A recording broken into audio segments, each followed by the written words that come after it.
सभी साथियों को नमस्कार।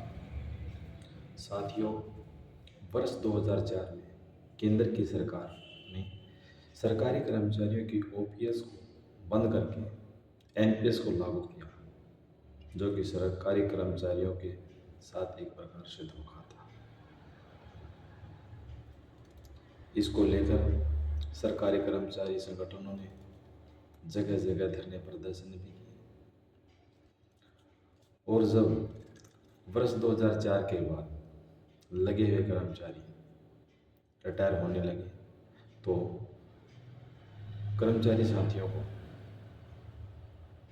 एनपीएस स्कीम के बारे में पता चला कि उनके साथ ये सरासर एक धोखा है। किसी भी साथी कर्मचारी की 1000 रुपये पेंशन बनती, किसी की 1500 बनती, किसी की 500 बनती। इस तरह से कर्मचारी साथियों के साथ बहुत बड़ा धोखा हुआ। तो उसके बाद सरकारी कर्मचारी संगठनों ने फिर से धरने प्रदर्शन करने शुरू किए। जगह जगह धरने प्रदर्शन किए, साइकिल यात्राएं निकाली गई। उस दौरान पुलिस की लाठियां भी कर्मचारियों को खानी पड़ी, पानी की बौछारें सहनी पड़ी, आंसू गैस की गोली भी सही। कई कर्मचारी साथी तो घायल भी हो गए और गंभीर चोटें भी खाई। कर्मचारी संगठनों के प्रदर्शन को देखते हुए सरकार ने एनपीएस में बदलाव करने भी शुरू कर दिए। सरकार एनपीएस की जगह यूपीएस को लेके आई, लेकिन कर्मचारियों ने यूपीएस को भी नहीं अपनाया, क्योंकि यूपीएस एनपीएस से भी अधिक घातक सी थी। इसके विरोध में कर्मचारियों ने 1 अगस्त 2025 को काला दिवस के रूप में मनाया। फिर से सरकार ने एनपीएस में बदलाव शुरू किए। उनकी 1 अक्टूबर 2025 को सरकार ने एनपीएस में फिर से लागू किए गए।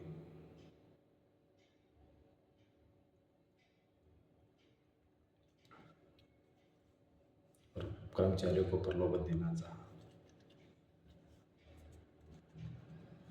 लेकिन कर्मचारियों ने भी इसको नहीं माना। लेकिन सरकार का मानना था कि अगर सरकारी कर्मचारियों को एनपीएस की जगह ओपीएस दे दी गई तो देश की आर्थिक स्थिति गिर जाएगी। सीपीआई इंडेक्स, जिसको हम उपभोक्ता मूल्य सूचकांक बोलते हैं, वो नीचे आ जाएगा। वित्तीय बोझ बढ़ जाएगा देश पर, जीडीपी डाउन आ जाएगी। लेकिन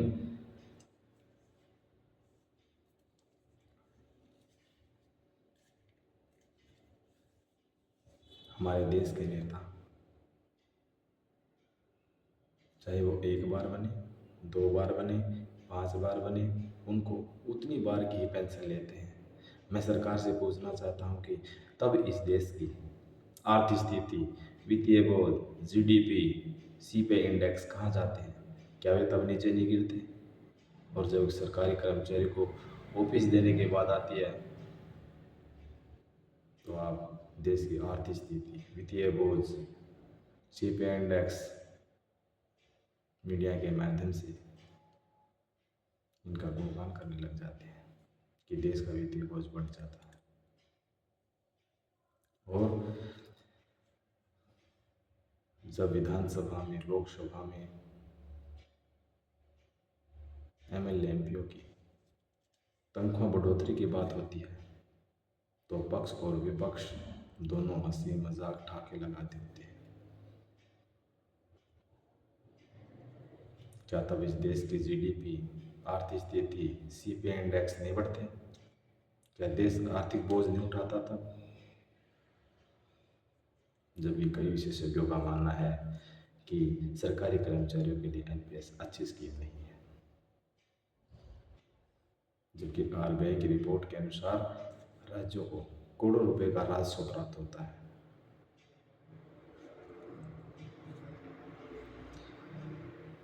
इस तरह कई राज्यों ने तो, जैसे हिमाचल प्रदेश है, राजस्थान है, पंजाब है, इन्होंने तो ओपीएस को लागू भी कर दिया है। अतः माननीय प्रधानमंत्री श्री नरेंद्र मोदी जी से मैं आग्रह करता हूँ कि सरकारी कर्मचारियों के प्रति संवेदनशीलता रखते हुए एनपीएस को बंद करके ओपीएस ओल्ड पेंशन को लागू किया जाए, ताकि सरकारी कर्मचारियों के बुढ़ापे का सहारा बचा रहे और रिटायरमेंट के बाद वे एक अपना अच्छा जीवन व्यतीत कर सकें। धन्यवाद।